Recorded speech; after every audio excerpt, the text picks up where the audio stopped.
Le 29e Salon du Livre est ouvert pour 6 jours. Pour l'instant, on ne peut pas dire que le secteur de l'édition est véritablement souffert de la crise, un secteur très actif. Notre invitée Françoise Nyssen, qui dirige Actes Sud, en est un exemple, avec un livre publié chaque jour, je ne me trompe pas. Bonjour. Bonjour. Je le rappelle, en 2008, 64 000 au total livres ont été publiés, en hausse. Parmi ces livres, une nouvelle génération, ce que l'on appelle les quick books, vite écrits, vite lus, vite consommés. Leur durée de vie est très courte, beaucoup d'ouvrages politiques, exploration d'un phénomène avec Bernard Lassos et Stéphane Taponnier.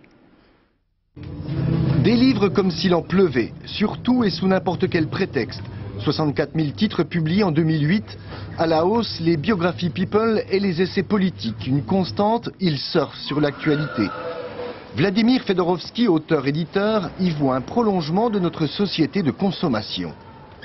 La multiplication de livres, c'est l'économie du livre qui pousse à faire ça. Pour équilibrer, c'est vrai, maintenant les gens jouent la quantité et peut-être au détriment parfois de la qualité. Pour les libraires de quartier, pas simple de s'y retrouver. Il faut chaque mois trier parmi les 30 à 40 nouveautés du genre, celles qui séduiront la clientèle. Les plus médiatisés restent 10 jours. On en parle un peu avant qu'ils sortent, au moment de la sortie et 10 jours après. Ça s'essouffle assez vite. Et les livres qui ont vraiment du fond politique important, 3 semaines, un mois, mais rarement plus. Éphémère, l'essai politique n'échappe pas à son destin. Un livre pousse l'autre au gré de l'actualité. Il faut frapper vite et viser juste pour exister.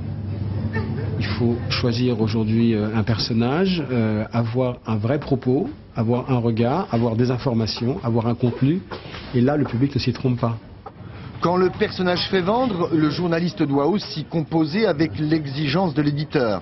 Savoir dénicher le bon scoop et enrober le contenu. Il va avoir besoin d'une grosse info pour pouvoir vendre et s'installer, parce qu'il y a énormément de livres politiques. Et cette grosse info, il va falloir la mettre en scène. Dans une histoire un peu romanesque. Et c'est là peut-être la différence avec les livres politiques d'il y a 10 ou 20 ans, c'est qu'on demande aussi de raconter une histoire. Dans ce type de coup littéraire, il est une règle non écrite. Le succès d'un livre paye les 10 autres. Pour se vendre, le contenu s'efface souvent derrière les paillettes d'une promotion réussie. Pour ces livres de courte durée, il s'agit presque de la manipulation.